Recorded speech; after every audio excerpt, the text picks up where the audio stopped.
Video की अहम discussion चलती रहेगी, लेकिन वीडियो को लाइक और शेयर करें और अफ़गान उर्दू चैनल को सब्सक्राइब कर दें और बेल आइकन पर ज़रूर क्लिक करें। बिस्मिल्लाहिर्रहमानिर्रहीम, अस्सलाम वालेकुम। 2016 में चाइनीज प्रेसिडेंट शी जिनपिंग ने कहा था कि हमारे डिस्प्यूटेड लैंड किसी भी मुल्क के साथ है, हम उसका एक सेंटीमीटर भी नहीं छोड़ेंगे और वापस लेकर रहेंगे, चाहे उसके लिए हमें किसी भी हद तक जाकर लड़ना पड़े। इस वक्त सूरत हाल ये है कि चाइना के प्रेसिडेंट और उनकी हुकूमत की जानिब से एग्जैक्टली सेम बात को इंडोर्स किया गया है, लेकिन उसके साथ जो इंडियन इंटेलिजेंस ने खुद अपनी रिपोर्ट जारी की है उसमें उनकी चीफों ने कहा है कि चाइना ने 10 नई एयर बेसिस, जी हाँ 10 नई एयर बेसिस पिछले 16 महीने में, जब से चाइना इंडिया की लड़ाई चल रही है, उन्होंने इंडिया को बातों में उलझाए रखा। आज टॉक्स हो रही हैं, कल टॉक्स हो रही हैं, परसों हो रही हैं और बेवकूफ बनाते रहे इंडिया को। और उस दौरान उन्होंने उत्तराखंड, लद्दाख और अरुणाचल प्रदेश के उन एरिया में जिसको इंडिया कहता है ये हमारा एरिया, चाइना ने वहां पर पहले अपनी फौज भेजी, उन इलाकों पर कब्जा किया और वहां पर उन्होंने एयर बेसिस बना ली। अब देखिए, एयर बेसिस आप कब बनाते हैं? एयर बेसिस आप तब बनाते जब आपको पता हो कि आपने लड़ाई करनी है और कुछ अरसे के बाद आपकी लड़ाई होने जा रही है। अब ये बताएं कि जब 10 एयर बेसिस बन रही थी तो क्या इंडिया सो रहा था? इंडिया को सब पता था कि यहाँ पर चाइना अपनी एयर बेसिस बना रहा है, इन्हें लड़ना है। ये असल में दो काम करते रहे, मीडिया के जरिए कहते रहे जी मोदी ने ये कर दिया, वो कर दिया, मोदी ने चाइना को भगा दिया। चाइना भी खुश था, ठीक है अपने मीडिया के जरिए करते रहो, मेरा क्या जाता है। और दूसरा वो अमेरिका से मदद मांगते रहे, कभी ट्रम्प से। इनकी बदकिस्मती ये रही, कभी ट्रम्प पीछे हट गया और उसके बाद जो बाइडेन आ गया तो पॉलिसी ऊपर नीचे होती रही।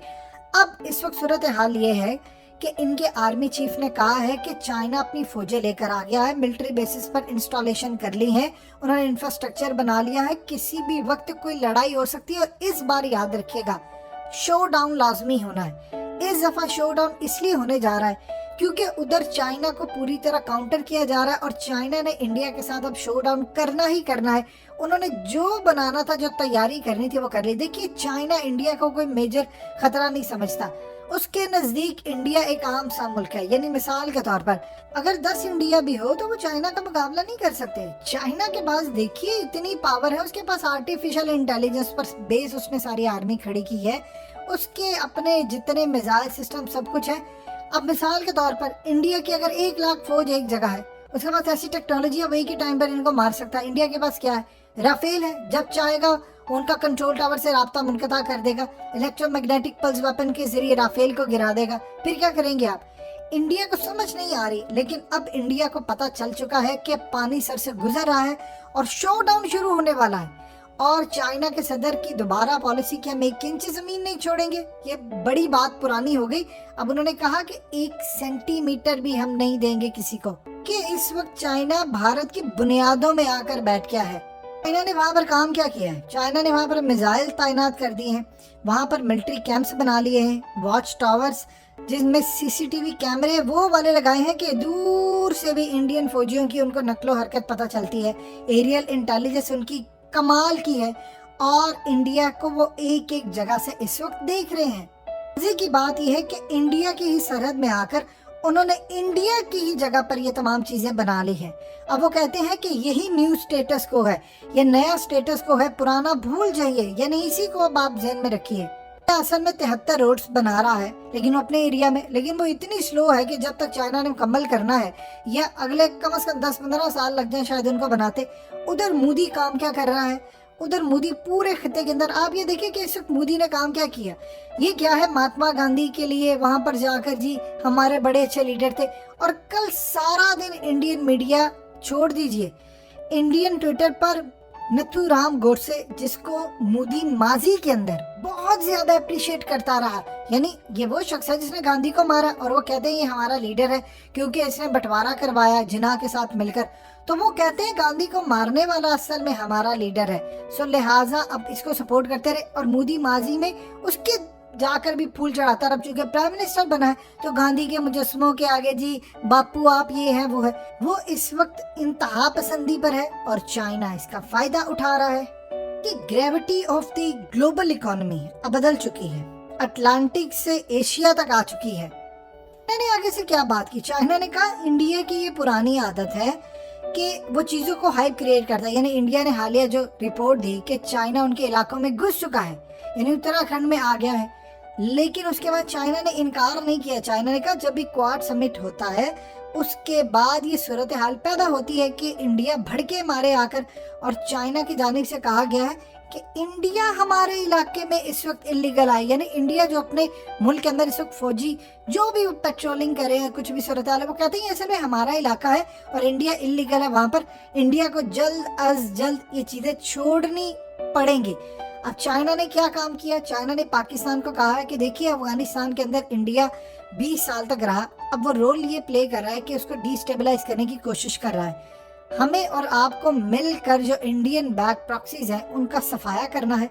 अगर हम जल्दी सफाया करने में कामयाब ना हुए तो अमेरिका का एजेंट बनकर इंडो पैसिफिक में ये किंग बनना चाहता है और प्यादा बनकर अमेरिका का नुकसान पहुंचाएगा। बेहतर ये है कि हम जल्द अज जल्द ताउन करते हैं, कॉपरेशन करें, एक दूसरे के साथ कॉपरेट करें ताकि हम इंडिया को बुरी तरह शिकस्त दे सके।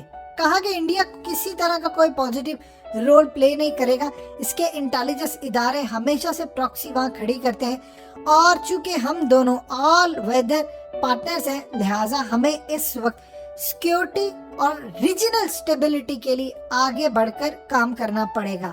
इंडिया काम ये क्या कर रहा है पिछले काफी अरसे से, इंडिया असल में इंडियन ओशन के अंदर इवन के मेडागास्कर, इसके अलावा मॉरिशस, मालदीव, अंडमान और दूसरी तीसरी जगह निकोबार आइलैंड वगैरह, यहाँ पर वो एक्सरसाइज करता है अमेरिका के साथ मिलकर, लेकिन कुछ भी नहीं हो सकता। अब इंटरेस्टिंग सूरत हाल ये है कि चाइना ने मिलिट्री बेसिस यहाँ पर बना ली। अब आप देखिए कि इंडिया ने हॉविट्जर इस वक्त जो वहाँ पर डिप्लॉय कर दिए हैं, जो 50 किलोमीटर की रेंज तक मिसाइल फायर कर सकते हैं या मार सकते हैं, जो भी इसकी सूरत हाल है। इंडिया इस वक्त पैनिक में है, इंडिया को समझ नहीं आ रही कि अब ये जो 10 नई एयर बेसिस है मैं इसका करूं तो क्या करूं, मेरे पास तो सिचुएशन ही नहीं है, मैं कैसे इसको हैंडल कर सकता हूं। सो इजी हो जाइए, पाकिस्तान के लिए अपॉर्चुनिटी है, लेकिन शो डाउन तैयार बैठा है। चाइना ने टाइम गेन करके कोई भी गलती नहीं की, वो चाहते तो वो अगले दिन आ सकते थे, उन्होंने इंडिया को बेवकूफ़ बनाया। वो पूरी तरह बेवकूफ़ बनाकर मिलिट्री कैंप्स बनाते रहे, पूरी तरह वर्किंग हार्ड करते रहे। चाइना ऐसे ही दुनिया की नंबर 1 ताकत नहीं है। और देखिए अमेरिका अगर सारे ममालिक के साथ मिलकर चाइना को काउंटर करने जा रहा है तो इसका मतलब अमेरिका अकेला चाइना का मुकाबला नहीं कर सकता। अभी तो ऐसी बहुत सारी टेक्नोलॉजीज हैं जो चाइना ने अनवील ही नहीं की। जिस दिन उन्होंने इंडिया का दोबारा मुंबई को ब्लैकआउट किया या इंडिया को दोबारा नुकसान पहुंचाने की कोशिश की, अमेरिका बचा नहीं पाएगा। तो इस वक्त सूरत हाल ये है कि इंडिया के जितने हथियार हैं, उसकी जितनी सोच है, वो सारी सोच, सारी स्ट्रेटजीज इस वक्त बुरी तरह नाकाम हो रही है। और याद रखिएगा, पाकिस्तान को आगे बढ़ना है। पाकिस्तान अगर इस तरह चाइना का साथ देता है जिस तरह वो डिमांड कर रहा है, तो आप यकीन कीजिए वो हमारे साथ बहुत सारी टेक्नोलॉजी शेयर करेगा, कर चुका है, और मजीद फ्यूचर के अंदर हम पाकिस्तान और चाइना की बढ़ती हुई जो पार्टनरशिप है उसको देखेंगे। इंडिया इस वक्त पैनिक में है, इंडिया को समझ नहीं आ रही कि चीज़ें कैसे लेकर चलनी है। सो आने वाले वक्त में इंडिया को